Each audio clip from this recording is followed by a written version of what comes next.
Direct sur 99media.org et ce soir, retour aux sources en direct de la place Émilie-Gamelin au centre-ville de Montréal pour une vigile en mémoire de Alain Magloire, itinérant qui fut abattu hier par le SPVM. So hello everyone and welcome on 99media.org. I am live from Place Émilie-Gamelin, downtown Montreal, for a vigil in memory of Alain Magloire, a homeless guy that was shot to death by the Montreal police yesterday. Alors, il y a facilement une centaine de personnes sur place, easily over 100 people here on site.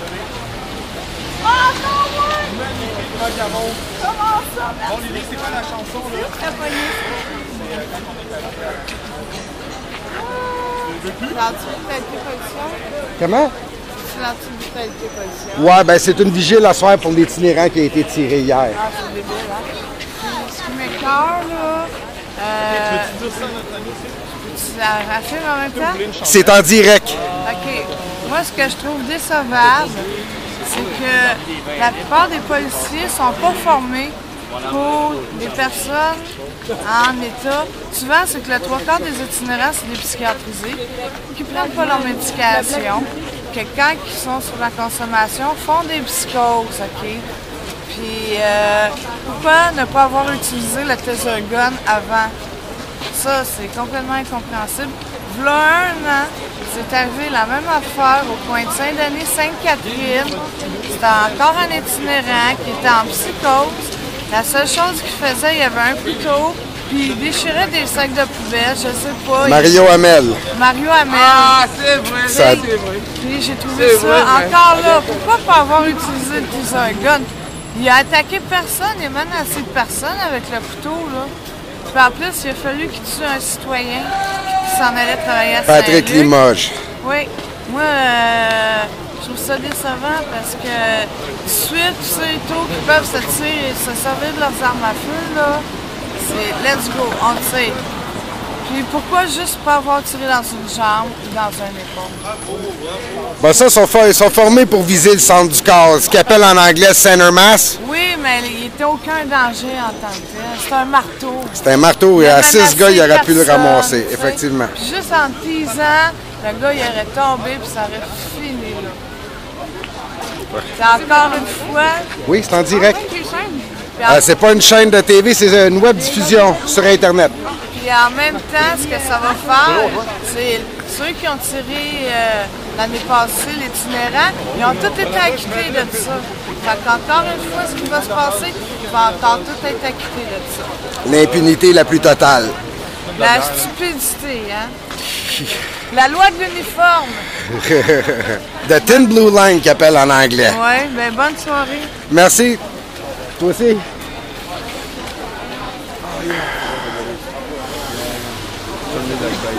Ça va? Moi, j'aimerais ça, ça jaser. C'est en direct. Ah, ok, ben, on parlera. Pas ta carte, j'ai perdu ta carte. Bonjour Stéphanie! Elle est peut-être bien débordée, là, par exemple. Hein? Mais on l'aime! Oh, tu nous montreras après, donc. Non, mais il faut reconnaître à César ce qui est à César. Puis, Derrière chaque grand homme, il y a une grande femme. merci, j'ai déjà la marque. Plus ou moins facile.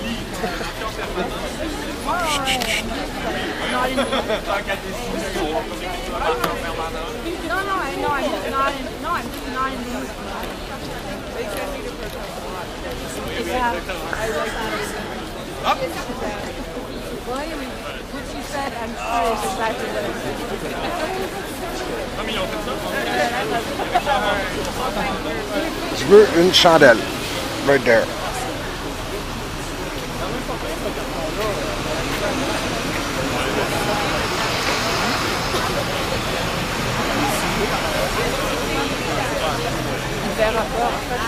Super shot.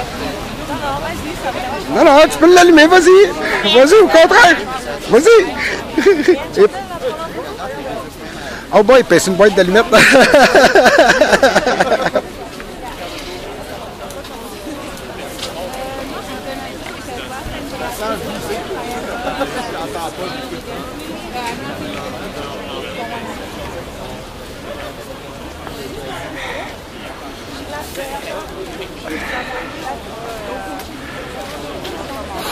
Moi, j'avais déjà pris de chandelle, mais j'ai vu que c'était pour l'opération. Les précis, les verres, ils sont juste là-bas. Non, c'est vraiment ça de poche en fait, mais rendu là-bas, je pense qu'on va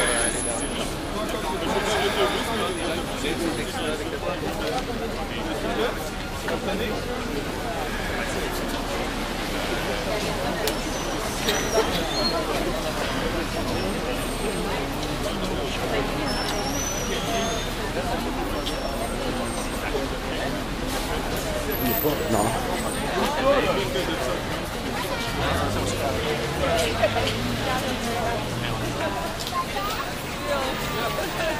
oui, on peut demander. C'est l'occasion pour un petit plug. Le prochain cours critique, c'est quoi? Le prochain cours critique, fin mars, probablement début avril. On n'a pas de date d'arrêter encore, mais il va en avoir un deuxième, c'est garanti.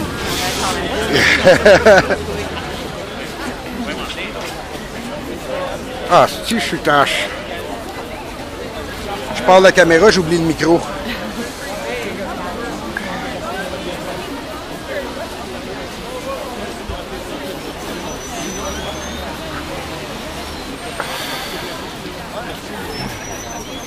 Oui, je vais reprendre une chandelle. Bonjour, mademoiselle, ça va?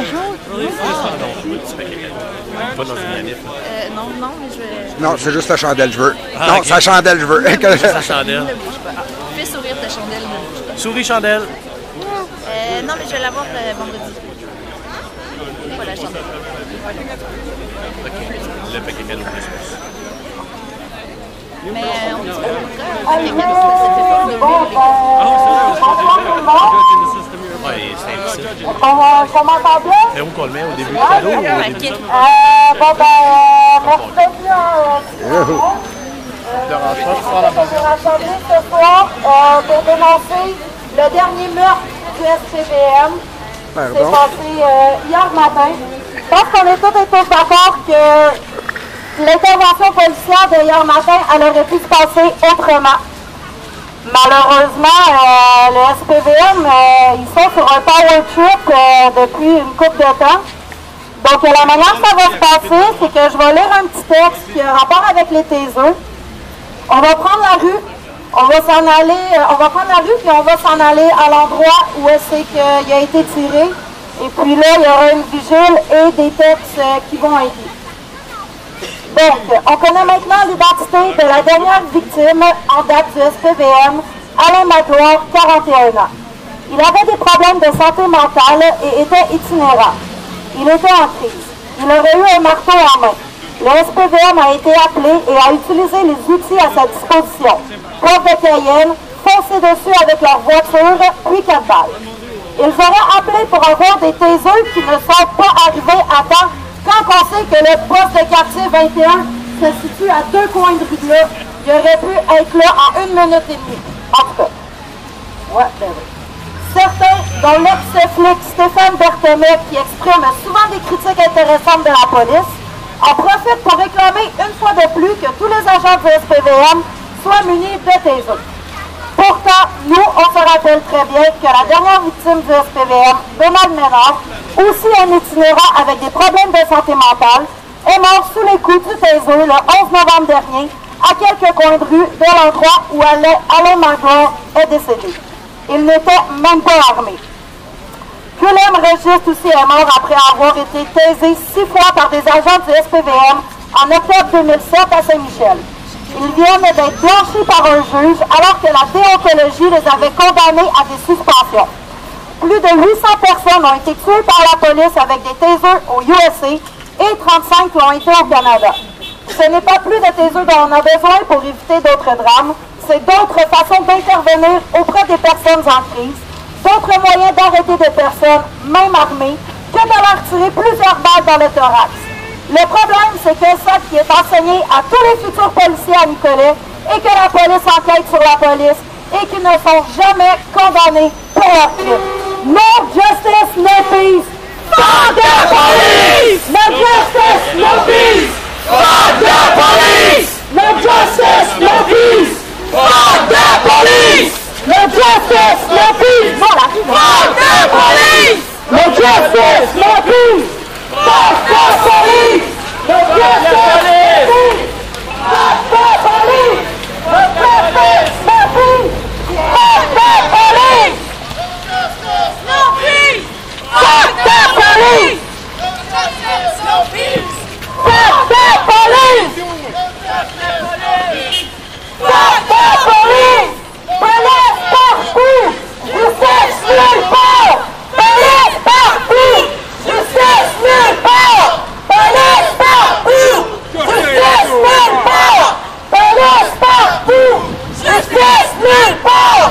Police partout! Justice nulle part! Alors, toujours en direct sur 99media.org. On vient de commencer à marcher sur Berry, direction nord.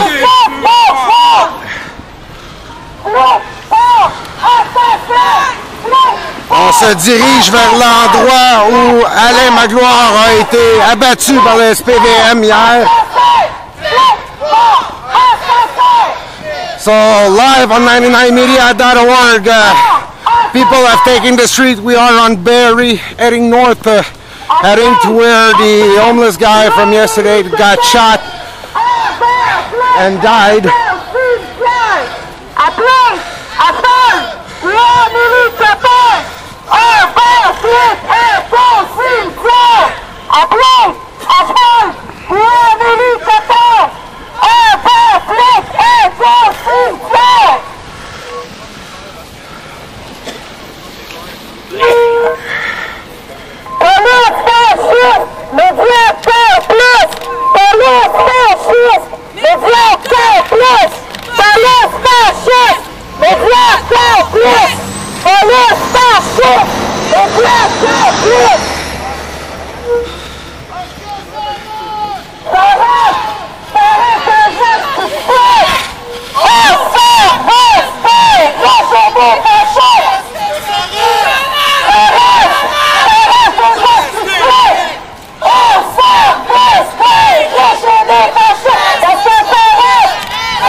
Alors, toujours sur Berry, direction nord.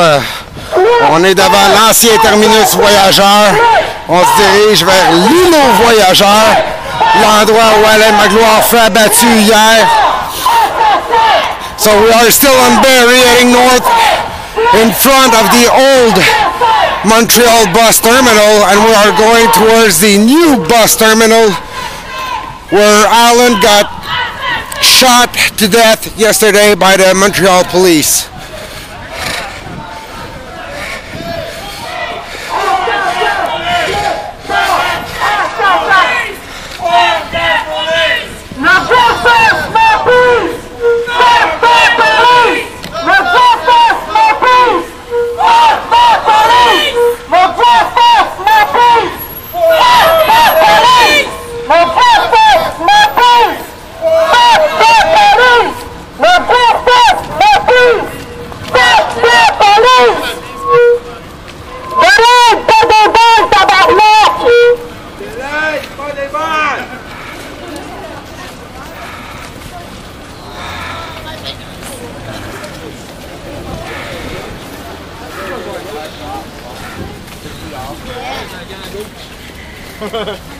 C'est les plus chauds.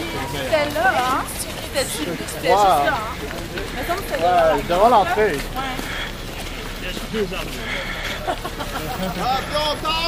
One, two, three, four! This is fucking class 1! 5, 6, 7, 8! Organize this fucking thing! 1, 2, 3, 4! This is fucking class 1! 5, 6, 7, 8! Organize this fucking thing! 1, 2, 3, 4! This is fucking class 1! 5, 6, 7, 8! Organize this fucking thing! 1, 2, 3, 4! This is fucking class 1!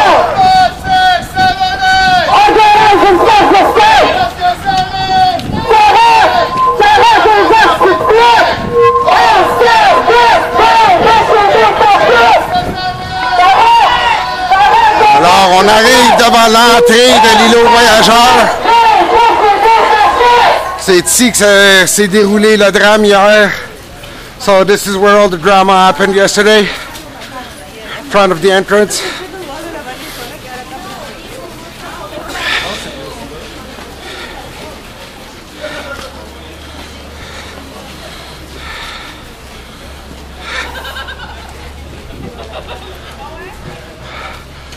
Alors, ayant fait un peu de repérage avant le début de la vigile à la place Émilie-Gamelin, j'ai repéré les groupes d'intervention du SPVM qui se cachent derrière le bâtiment présentement.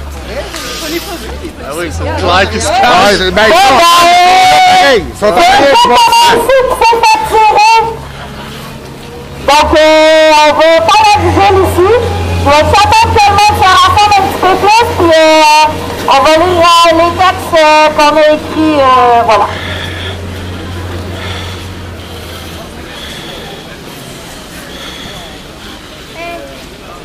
Take it. Take it.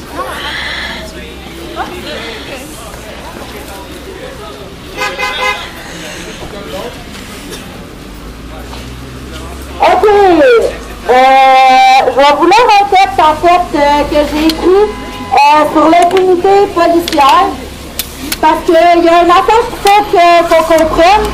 Pourquoi est-ce que le SPVM ils font tant de meurtres que ça? C'est parce qu'il n'y a jamais aucune condamnation. La seule condamnation que les flics ont eue, ça va être une suspension avec ou sans solde. À cab! À cab, Fait que, je vais vous lire un texte sur l'impunité policière pour que vous compreniez un petit peu plus les enjeux. Donc, nous savons tous très bien que le SPVM a les mains sales. En fait, nous voyons de plus en plus que pratiquement tous les corps policiers du Canada peuvent se réjouir de matraquer et de tirer sur les gens comme bon leur semble, sans avoir aucune conséquence. Ne nous le cachons pas, le SPVM, en ce qui concerne Montréal, est tranquillement mais ouvertement en train d'instaurer un État policier. Nous l'avons très bien vu lors du printemps érable, que face à un cri du peuple, la tentative accrue d'État policier fut mise de l'avant. Des centaines de personnes se sont vues poivrées, matraquées, arrêtées, complètement innocemment. Et évidemment, sur les centaines de plaintes amenées en déontologie policière, seulement quelques dizaines d'entre elles ont été retenues, dont nous attendons toujours les résultats sans grand espoir. Prenons le cas par exemple de Francis Grenier, qui est présentement en processus pour une poursuite contre le SPVM pour 350 000 $. Et évidemment, quelle surprise, le SPVM se défend pathétiquement en disant que c'est tout simplement impossible qu'une grenade assourdissante aurait pu causer la perte de son œil. Ils sont même à dire que c'est à cause de ses lunettes qu'il aurait perdu son œil. Parlons maintenant de la très chère déontologie policière. Cette cour de justice spéciale, composée de flics retraités ou de policiers qui n'ont plus la force pour matraquer des gens, dont en passant le père de l'agent 728 faisait autrefois partie, est censée être là pour les personnes qui ont été de malheureuses victimes de la répression policière. Le but étant de punir les policiers qui abusent un peu trop de leur pouvoir, le résultat en est des plus dégradants. Les policiers s'en sortent généralement avec une note au dossier ou d'une suspension avec ou sans solde. D'ailleurs, les avocats de gauche recommandent de plus en plus de laisser tomber la déontologie policière et d'entraîner les flics à la cour de la petite créance.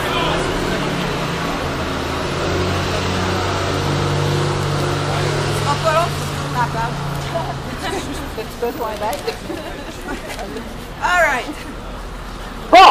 donc pour en finir avec le volet déontaux, eh bien, on peut dire haut et fort ce qu'il y a déontaux. Je vais maintenant vous énumérer quelques exemples des plus concrets d'impunité policière à son plus fort. Tout d'abord, nous avons l'affaire Villanueva. Ce jeune homme de 18 ans qui a été innocemment tué le 9 août 2008 par le policier Jean-Louis Lapointe, réputé pour faire chier les petites gangs de rue et les personnes de couleur. Aucune accusation n'a été portée contre lui. Nous voici en 2013 et le policier Lapointe vient d'être promu au groupe tactique d'intervention du SPVM le soir. What a fucking joke! La famille Villanueva est présentement en processus pour une poursuite contre ce policier de plus de 990 000 $. Ensuite, nous avons l'affaire Mario Hamel. Cet itinérant de Montréal, connu de tout le monde, réputé pour être un homme très calme.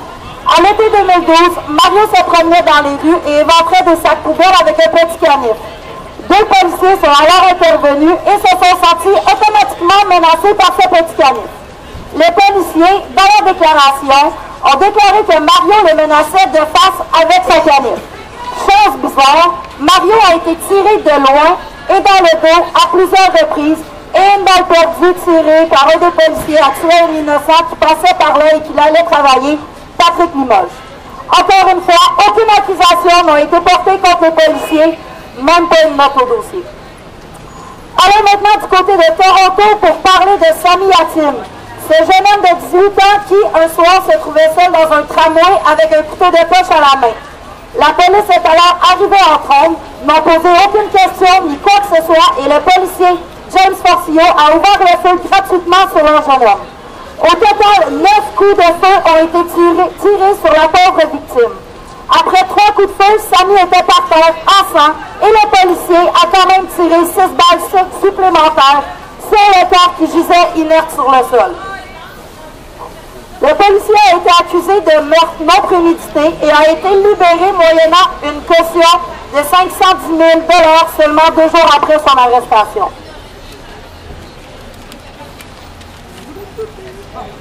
Encore une fois, nous n'espérons pas trop une justice équitable par rapport à cet abus. Même que suite à cet événement, le service de police de Toronto a exigé que tous les policiers de la ville portent constamment sur eux un pistolet à décharge électrique, donc autrement dit un taser. Peu de temps après cet événement et l'annonce concernant le taser obligatoire, une dame de 80 ans, Mme Pascal, sera la prochaine victime à connaître l'infâme nouveau jouet de la police de Toronto. Elle marchait tranquillement dans la rue lorsque 3 policiers l'ont approchée. La suite de l'histoire reste visuelle encore aujourd'hui, car personne ne sait exactement ce qui s'est passé. Mais la dame se retrouve avait à l'hôpital avec une de nombreuses manifestations pour la vraiment difficile. Évidemment, c'est un peu de réponse à la mort. Maintenant, le porte-nous 15 ans en arrière lors du G20 de Toronto, dans la plus grande arrestation de masse de l'histoire du Canada qui produit. 1100 personnes se sont retrouvées arrêtées et incarcérées dans des conditions les plus effroyables et inhumaines. Le procès des policiers vient tout juste de commencer. Tout d'abord, le repas collectif qui était organisé qui veut tout par la cour. Le premier policier a été accusé de l'éducation à cour. Le plus concerné sera Pierre Modène et il a facilité les journalistes. C'est la reine comme des abeilles. Ces faits, elle a conduit de l'état corporel et voire fait après. Le coup d'éclat, il a été appliqué. Ainsi qu'a été jugé coupable pour licence de force et plus. Donc, pour terminer, vous pouvez garder un peu la fille qui survient, la fameuse Stéphanie Thibault, alias Marie-Pierre 728. Je ne vais pas trop m'attarder sur son cas de la facilité dans les médias, mais elle est un exemple typique de cas d'impunité policière. Cette folle, oui, elle est folle. Puis, après avoir provient justement de manifestants, avoir pratiquement échangé des exercices de trafic du corps dans un appartement, avoir soutenu des menaces à sa chef supérieure, toutes les motivations de ce concerne ont été avancées.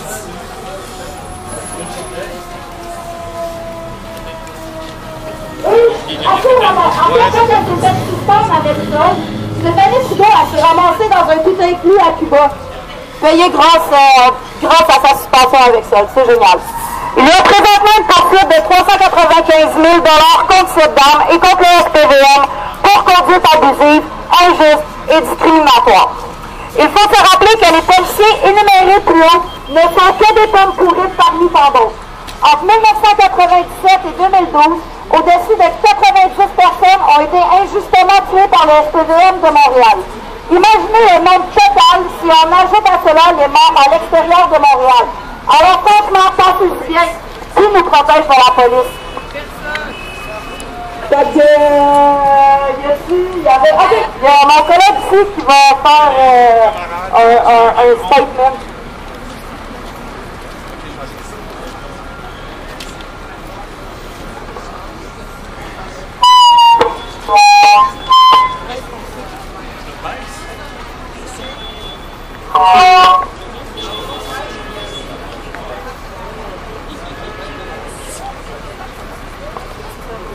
Bonjour. Bienvenue en territoire Kanien'kehá:ka, aussi connu sous le nom de territoire Mohawk.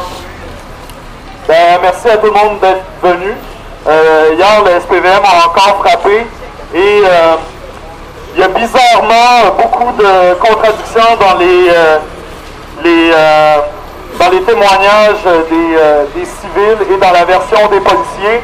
On dirait que le SPVM cache des éléments au public et est vraiment plus intéressé à défendre des flics assassins qu'à faire la lumière sur ce qui s'est réellement passé.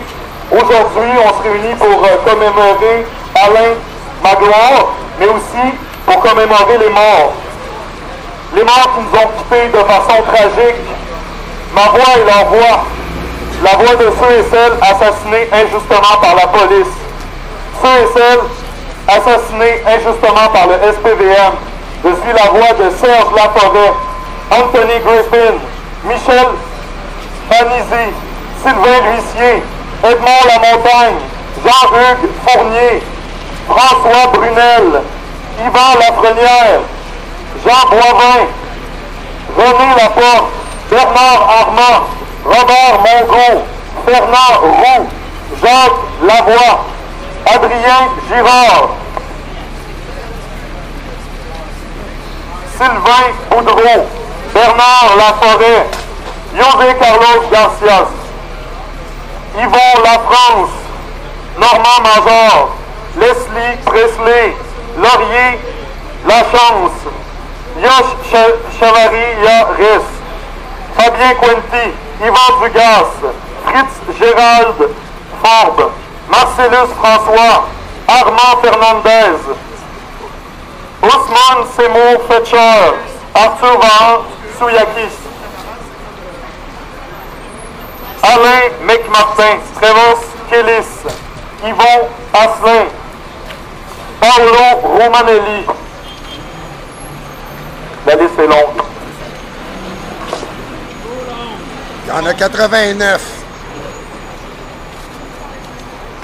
Martin Souazeau, Philippe Ferraro, Nelson Perrault, Richard Barnabé, Daniel Belair, Michel Mathurin, Richard Wallet, Paul Grossesse, Yvan Fontrouge, Michel Charret, Jean-Emmanuel Baudet, Jean-Pierre Lisotte, Carl Ouellette, Luc Aubert, Sébastien McNicol, Michael Micbé, Michel Morin, Michel Berniquez, Rouen Wilson, Stéphane Coulombe, Benoît Richer, Maurice Leblanc, Mohamed Anas Benis, Daniel Vané,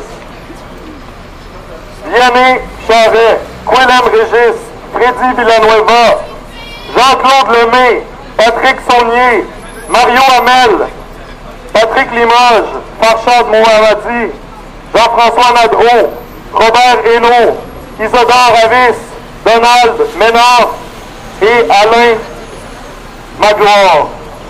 Je suis aussi la voix de tous ceux et celles qui sont décédés aux mains de la police.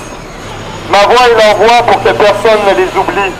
Mes mots sont leurs mots pour que justice un jour leur soit rendue. Ces morts, ils ont des mères, des pères, des frères, des sœurs, des fils, des filles. Ils ont des familles, des amis qui s'en remettront peut-être jamais. Combien de morts ça va prendre pour comprendre? Combien de vies détruites? Combien de vies bouleversées? Comment se fait-il que dans le cas de meurtre, le crime le plus grave qui peut être commis dans notre société, comment se fait-il que les flics assassins ne sont pas traités comme ils sont, soit des flics assassins? Comment se fait-il que collectivement, on accepte meurtre après meurtre que se perpétuent ces injustices? Aucune personne que j'ai nommée précédemment ne mérite de mourir dans l'impunité la plus totale. Personne ne mérite d'être assassiné, fusillé, électrocuté ou battu à mort dans l'impunité la plus totale. Mais qui nous protège de la police? Disons-le, le meurtre de citoyens ou de citoyennes par la police est un assassinat politique, car chacun de ces meurtres se fait dans l'impunité la plus totale, avec la complicité des collègues, des policiers impliqués, la complicité de la fraternité des policiers et des policières, la complicité de la direction de la police, la complicité des médias de masse, ainsi que des autorités politiques et du système judiciaire. Mais nous sommes aussi collectivement coupables. Notre silence et notre passivité font que nous sommes complices de ces assassinats politiques. Notre devoir est de combattre et de dénoncer ces injustices, car sinon l'histoire se répétera et des vies seront encore détruites par ceux et celles qui sont supposés nous servir et nous protéger.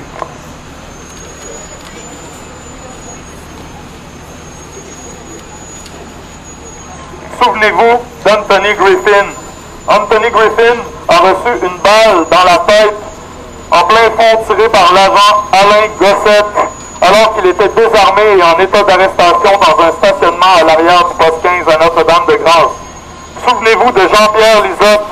Jean-Pierre Lizotte était sans domicile fixe en 1999 alors qu'il avait supposément commis des actes indécents. Il a été battu à mort par Giovanni Stante et Sylvain Fouquet pendant qu'un portier du Chais de Café sur le boulevard Saint-Laurent lui tenait les bras en arrière de la tête avec une prise de lutte. Souvenez-vous de Marcellus François. Marcellus François est un jeune de 24 ans qui a été tué gratuitement en 1991 suite à ce que la police a qualifié d'erreur sur la personne. Il a reçu une balle de M16 en plein front par le chef d'intervention du SWAT de l'époque, Michel Tremblay, alors qu'il était supposément été confondu avec un dangereux criminel. Rappelez-vous de Richard Barnabé. Richard Barnabé est un chauffeur de taxi dans la quarantaine qui fut battu par les agents Carl Anderson, Louis Sanson, Pierre Bergeron, Manon Codette, André Lapointe et Michel Balboncoeur, jusqu'à ce qu'il tombe dans un coma irréversible en 1993 alors qu'il était dans une cellule. Il a été tabassé pendant au moins 20 minutes avant d'être menotté ensuite, les genoux cassés et les côtes fracturées. Il a été mis sur le sol où il y a eu un arrêt respiratoire et cardiaque, puis pendant 20 minutes, son cerveau n'a pas reçu d'oxygène, puis il a sombré dans un coma irréversible, puis il est mort ensuite de ça. Ça, c'est des nombreuses personnes qu'on peut nommer, la liste est vraiment longue. Le nombre de fois où des policiers interviennent dans des événements où les gens sont en crise et où ont besoin d'aide et que ça finit en drame est vraiment trop longue. On l'a pu le voir hier.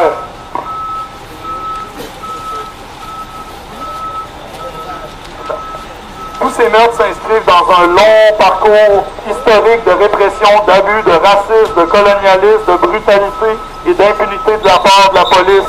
Ce qui est arrivé hier, c'est intolérable, inhumain, et c'est totalement inacceptable. Depuis la mort de Anthony Griffin en 1987, rien n'a changé. Pendant que les budgets des services de police augmentent, la criminalité, elle n'augmente pas. Pendant que la pauvreté et la détresse psychologique augmentent, l'aide n'augmente pas. On envoie des policiers pour aider les gens, puis ils finissent assassinés.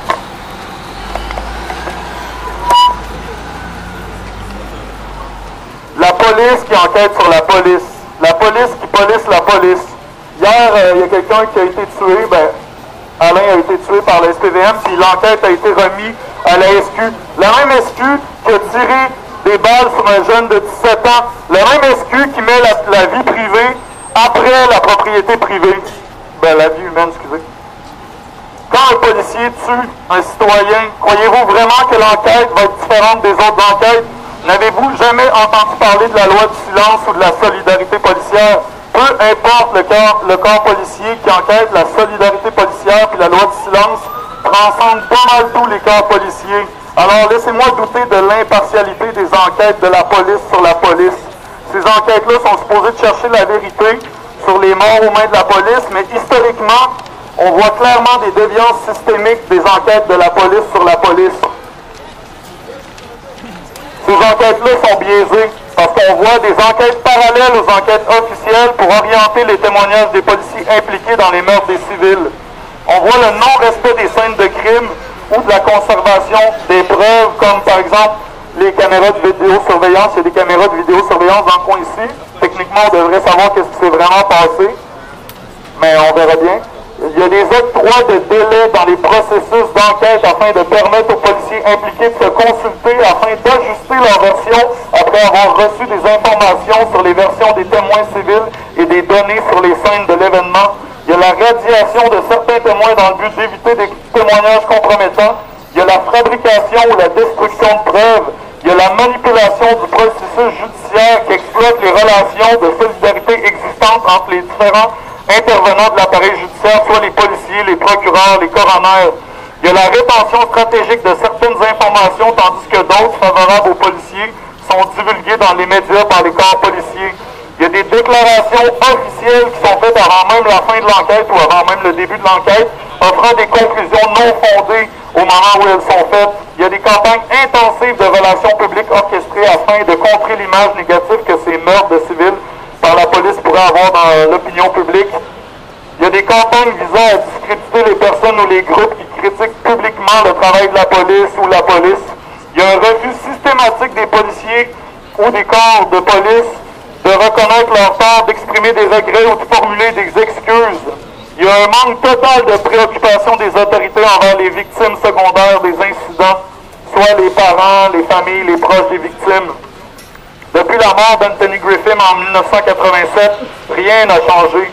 Combien de morts ça va prendre? Combien de vies détruites? Combien de vies bouleversées? On a encore le même système, les mêmes lois, les mêmes institutions, les mêmes policiers, les mêmes enquêtes, de la police sur la police qui sont supposées d'être impartiales, mais qui au final protègent les flics assassins. À chaque fois que la police tue un citoyen, c'est un peu de nous tous et toutes qui meurent en même temps. Il faut arrêter de dire que cela ne nous touche pas, que ça ne nous concerne pas, parce que clairement, le droit à la vie, le droit à la dignité humaine, ça touche tout le monde. Si on laisse un policier, un service de police, un appareil judiciaire ou un État tuer des citoyens impunément, ben on risque d'être tôt ou tard le prochain. Merci.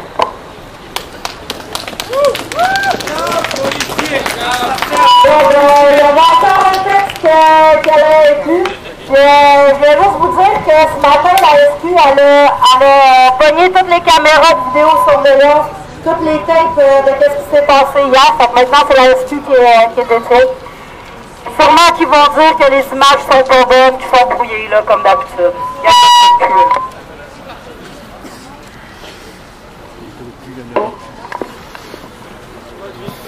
Bien des HLM, elle a besoin de 40 cours universitaires pour appuyer à des cocherains. La vie du Bangladesh, on est ici aujourd'hui pour non seulement honorer la mémoire de Alain Magloire, montrer notre support aux proches, à la famille et aux amis, mais aussi pour dénoncer les circonstances dans lesquelles il a perdu la vie. C'est pas la première fois qu'on entend parler d'un cas où une personne étant en détresse psychologique se fait tuer par le SPVM. Une personne nécessitant de l'aide psychologique et des soins adaptés, avec qui la police ne sait pas comment agir et qui, faute de compétences, trouve comme seule solution d'utiliser son arme à feu, causant la mort de cette personne. On pourrait bien essayer de trouver 1001 explications, mais aucune ne pourra justifier le résultat de cette intervention policière. Moi, j'étais sur les lieux de l'altercation initiale sur Saint-Hubert. J'ai vu Alain s'éloigner et j'ai parlé avec des témoins de la situation. Et même moi, une simple citoyenne, j'étais inquiète et concernée par le fait que cet homme semblait être psychologiquement en détresse.